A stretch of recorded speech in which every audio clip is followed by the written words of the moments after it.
ये राज है, एक 15 साल का लड़का जिसे पेंटिंग और संगीत पसंद है। लेकिन राज थोड़ा हकलाता है, शब्द अटक जाते हैं। इससे उसे ज्यादा परेशानी नहीं होती। 4 साल की उम्र में राज के पिता को उसके हकलाते हुए देखने के और उसके पिता ने उसे स्पीच थेरेपिस्ट के पास ले गए। स्पीच थेरेपिस्ट ने उसे अपनी वोकल मसल्स को बेहतर करने के लिए कुछ तरीके सिखाए, जिसे हम बात करने और गाने के लिए उपयोग करते हैं। और वह शब्दों के साथ बेहतर हो गया, लेकिन पूरी तरह से नहीं। राज 10 साल की उम्र तक घर पर ही पढ़ाई करता था, क्योंकि उसके पिता का मानना था कि रेगुलर स्कूल उसके लिए मुश्किल हो। फिर जैसे जैसे होम स्कूलिंग की पाठ्यक्रम कठिन होती गई, उन्होंने उसे इलाके के पास वाले स्कूल में दाखिला देने का फैसला किया। यह पहला दिन था और राज बेचैन था। एक लड़का उसके पास आया और उससे उसका नाम पूछा। राज इतना चिंतित हो गया कि वह हकला गया। हेलो, मेरा नाम राज है। वो लड़का 5 सेकंड के लिए चौंक गया और फिर उसकी हंसी फूटने लगी। वह इतनी जोर से हंस पड़ा कि अन्य बच्चों ने उसे घेर लिया और उससे पूछने लगे कि हुआ क्या। उस बच्चे ने राज की नकल की और कहा, अरे इस बच्चे से मिलो, इसका नाम राज है। वे सभी भी उसकी नकल करने लगे और जोर जोर से हंसने लगे। यह बाद में उसे भयानक और गंदे नामों से पुकारने लगे और जब शिक्षक कमरे में नहीं थे तो उसे धक्का देकर चोट पहुंचाते। यह तो सिर्फ शुरुआत थी। हाई स्कूल में ये और भी जारी रहा और बदतर हो गया। धक्के के साथ ये बच्चे उसे पीटने लगे। कक्षा के बच्चे एक दूसरे के साथ दांव लगाते कि कौन उसे सबसे अधिक चोट पहुंचाएगा और वो लड़का जीत जाएगा। कठोर शब्दों से उसके पुकारने या चोट पहुंचाने के नए नए तरीके ये बच्चे अपनाने लगे और राज को कई असभ्य, लगभग अपमानजनक उपनाम दिए गए थे। यह स्कूल के बाहर भी उसे चिल्लाते थे, जैसे कि सुपरमार्केट और ट्यूशन। आखिरकार राज को एक अच्छा दोस्त मिल गया, मनीष, क्योंकि उसने राज को स्कूल के लाइब्रेरी में अकेले भोजन करते देखा। मनीष ने राज को अपने बारे में थोड़ा बेहतर महसूस करने की सहायता दी। राज और मनीष दोनों कक्षाओं के लिए साथ बैठते थे, पढ़ाई के लिए साथ बैठते थे और एक साथ घर भी जाते थे। मनीष का घर राज के घर के बगल वाली गली में ही था। वो कभी कभी राज के घर आता था और दोनों साथ में होमवर्क करते थे और फुटबॉल मैच भी देखते थे। एक दिन राज ने अपने घर के पास मनीष का इंतजार किया, क्योंकि वो दोनों स्कूल साथ जा सके। 10 मिनट बीत गए, लेकिन मनीष नहीं आया। राज ने मनीष के घर फोन किया और मनीष की माँ ने उसे बताया कि वह आधे घंटे पहले ही स्कूल के लिए निकल चुका। राज स्कूल भागते हुए गया, क्योंकि उसे देर नहीं करनी थी। उसने स्टाफ रूम के पास मनीष को किसी से बात करते हुए देखा। उसे देखकर मनीष तुरंत स्टाफ रूम के अंदर चला गया। राज ने इस बारे में ज्यादा नहीं सोचा और बस कक्षा में चला गया और अपने नियमित बेंच पर बैठ गया, यह सोचकर कि मनीष आएगा तो राज उससे पूछ लेगा। लेकिन मनीष कक्षा के अंदर आया, राज को एक नजर देखा और दूसरे बेंच पर जाकर बैठ गया। राज इस सोच में पड़ गया कि मनीष को हुआ क्या, क्यों उसने ऐसी हरकत की। क्या राज ने मनीष को ठेस पहुंचाया है? उसने गलती से चिढ़ाया है? राज ने सोचा कि वो ऐसा कभी नहीं कर सकता, क्योंकि वो जानता है कि जब दूसरे अपना मजाक उड़ाते हैं तो कितना बुरा लगता है। राज ने मनीष को कक्षा के बाहर घेर लिया और उसे पूछा कि हुआ क्या है। मनीष ने उससे कहा कि वह अब राज के साथ दोस्ती नहीं कर सकता।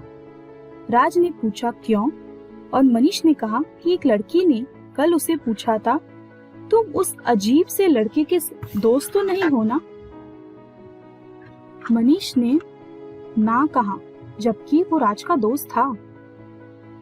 मनीष ने ये भी कहा कि उसे राज का दोस्त होने में शर्म महसूस होती है, क्योंकि दूसरे बच्चे उसे बहुत चिढ़ाते हैं और उसे राज से दोस्ती करने के लिए भी अजीब और गरीब नाम बुलाते हैं। राज का कॉन्फिडेंस नष्ट हो गया। उसका एकमात्र दोस्त यह स्वीकार करने के लिए बहुत शर्मिंदा है कि वो उसका दोस्त है। जब बदमाशी शुरू हुई तो राज का हकलाना और बढ़ गया। वो किसी भी कार्य में शामिल नहीं हो सका और उसके बारे में सभी बच्चे गंदे गंदे कमेंट्स पास करने लगे। वो जब भी कुछ कहता तो उसकी बातों को अनदेखा किया जाता। राज ने कुछ कहना ही बंद कर दिया और स्कूल में वो चुप रहता था और किसी भी इवेंट या किसी भी फंक्शन में भाग नहीं लेता। एक दिन राज अपनी कक्षा में जा रहा था, तब कुछ बदमाश बच्चों ने उसे घेर लिया और उसे बुरे बुरे नाम से पुकारने लगे। एक ने अपनी बैग से बोतल निकाली और उसके सिर पर पानी डाल दिया, जबकि दूसरे ने अपनी गंदी सॉक्स निकाली और राज के नाक पे रख दिया, जिससे राज को उस गंध का सामना करना पड़ा। मॉली प्रवेश करती है और अपना फेरी डस्ट छिड़कती है। अचानक राज ने एक आवाज सुनी, स्टॉप। उसने मनीष को वहां खड़ा देखा, हाथ को मुट्ठी बनाए गुस्से से उन बच्चों की तरफ देखते हुए। वो बदमाश बच्चे हैरान हुए, लेकिन उन्होंने राज को छोड़ा नहीं। मनीष ने कहा, यदि आप इसी क्षण राज को अकेला नहीं छोड़ते तो मैं प्रिंसिपल को आपकी कंप्लेन कर दूंगा। अगर आप भूल गए हो तो मैं आपको याद दिलाऊं कि हमारा स्कूल एंटी बुलिंग कैंपेन का समर्थन करता है। प्रिंसिपल आपकी किसी भी बहाने को नहीं सुनेगा और आपको इस स्कूल से निकाल दिया जाएगा और आपको किसी और स्कूल में दाखिला नहीं मिलेगा। क्या आपको लगता है किसी और का मजाक उड़ाना अच्छी बात है? मुझे नहीं लगता। किसी को भी दूसरे इंसान को तकलीफ पहुंचाने का हक नहीं है। लड़के पहले तो झिझकने लगे, बाद में उन्होंने मनीष के ठीक पीछे एंटी बुलिंग का पोस्टर देख लिया और उस पोस्टर को देखकर उन्हें बहुत डर लगा। उन्होंने राज को सॉरी कहा और वहां से निकल ली। मनीष राज को अपनी लॉकर के वहां ले गया, जहां पे उसके पास एक एक्स्ट्रा टॉवेल था। उसने राज को कहा कि वह बहुत शर्मिंदा है और नाखुश है कि उसने राज के साथ इस तरह का व्यवहार किया। मनीष ने कहा कि वो राज को बहुत मिस करता है और फिर से दोस्ती करना चाहता है। ऐसा लग रहा था कि मनीष का दिल बदल गया है। उसने कबूल किया कि राज हमेशा उसका सबसे अच्छा दोस्त रहेगा और जब कभी भी राज को कोई छेड़खानी करेगा तो वो राज के समर्थन में जरूर खड़ा होगा। उसने राज की प्रशंसा की। मनीष ने कहा कि राज, तुम हकलाने से भी बढ़कर हो। तुम तो एक बहुत बड़े गायक और पेंटर भी हो, ये कभी मत भूलना। और आज के बाद जब कोई तुम्हें तंग करेगा मैं जरूर खड़ा हो जाऊंगा। राज अब अपने हकलाने के साथ जी रहा है और इस पर गर्व करता है, क्योंकि ये हकलाने वाली उसकी आदत हमेशा उसके साथ रहेगी और उसके जीवन का एक हिस्सा रहेगी। और वो मनीष का शुक्रगुजार है, क्योंकि मनीष ने राज को सिखाया कि जो लोग बुली करते हैं और दूसरों के बारे में बुरा सोचते हैं, बुरा बोलते हैं, उन्हें नज़रअंदाज करना सीख लेना चाहिए। बच्चों, आपको अजूबागर और उसके दोस्त याद है? तो आज हम अजूबागर और मौली से मिलेंगे, जो हमें बताएंगे कि हम अपने दोस्तों की मदद कैसे कर सकते हैं, जैसे मनीष ने राज के लिए किया। वाह मौली, आपने तो वहां बहुत बढ़िया जादू किया था।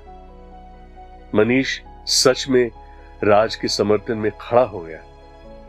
पता है, मैंने तो बस थोड़ी सी फेरी डस्ट छिड़का दी थी और मुझे खुशी है कि मनीष ने उन बदमाश बच्चों के साथ लड़ाई नहीं की।